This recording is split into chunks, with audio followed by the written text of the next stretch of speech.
Lakas talaga. Naging interest namin. So paano na yan? Buti na lang yung tulay namin dito. Yan. Nakalubid yan para hindi matangay. Hello guys, update ngayon sa lugar namin dito sa Mindanao. Specifically sa Hasamin Rental sa Hinaguan. So, nasa signal number 1 kami ngayon dahil bagyo. And as of na, update today, malakas yung tubig. Yan. Guys, abot na dito. Yan. Yan yung tubig. Lumakas talaga ang baha dito. So, wala muna tayong guest ngayon dahil hindi makakapasok. Dahil kahit doon sa spillway din, doon, malakas na rin. So, hindi talaga makakapasok yung mga guest natin.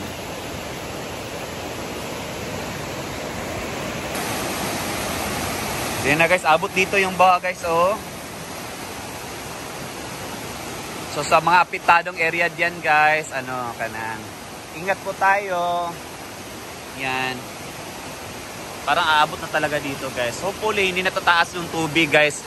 Para hindi naman naabot dito. Yan. Yun, lumakas na rin doon, no. Yan natin guys, oh. Ano sa ngalan sa bagyo? Tino. Bagyong Tino. Bagyong Tino. As of now, nasa signal number 1 kami.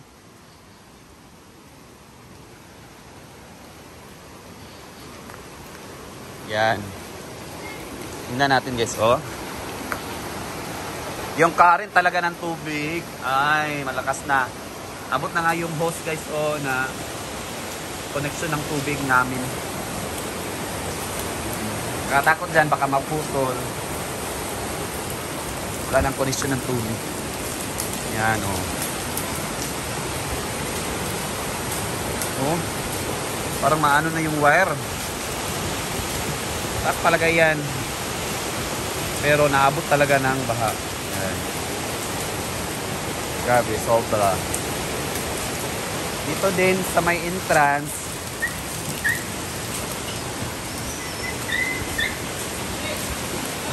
Ayan.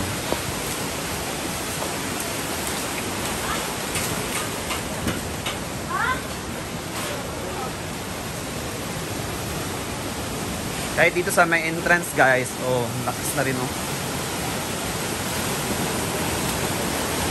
Tingnan nyo guys yung ribo.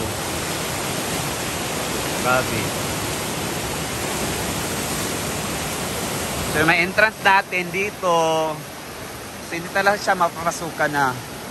Yung namin, matulay namin, naging balsa na. Malakas ang agos wave guys, oh. Sobra.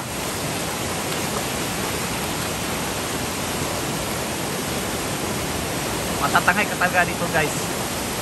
Grabe.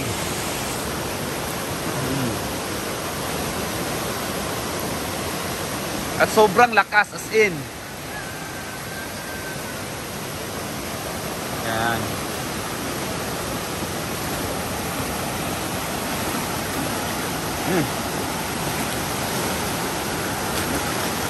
Ay, abot. Abot ako dito guys.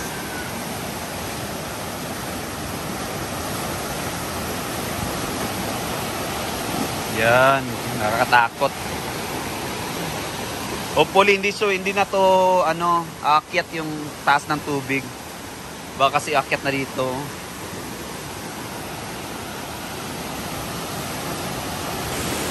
So doon na part guys, parang alon, oh.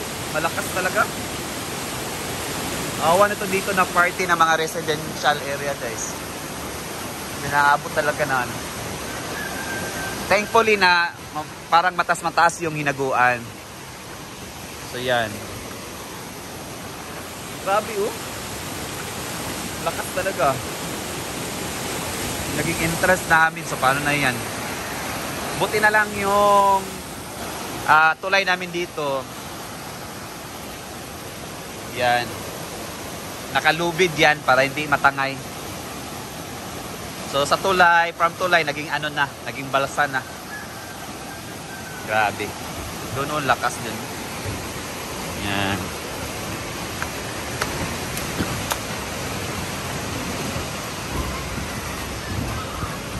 Ano po masasabi niyo sa mga pangyayaring ito? Charis. Sad ka. So, lang kayang tumakisad. Yes, Mga pangyayaring ito. Nasa signal number 1 tayo. Update natin sa pool area. Para malaman nyo na hindi pa naman abot yung pool. Actually guys, may guest tayo kaninang umaga dito sa hindi pa masyadong malakas ang ulan. For sure, bukas sila makauli. Yan. Dito sa pool na area, actually naka-drain ang pool ngayon dahil Monday. Yan. At walang pasok yung mga estudyante ngayon guys dahil nasa signal number 1 kami ngayon. At sana wala nang ulan.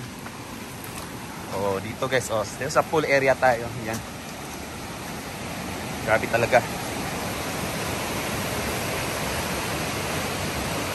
Yan, doon yung lakas din doon, oh.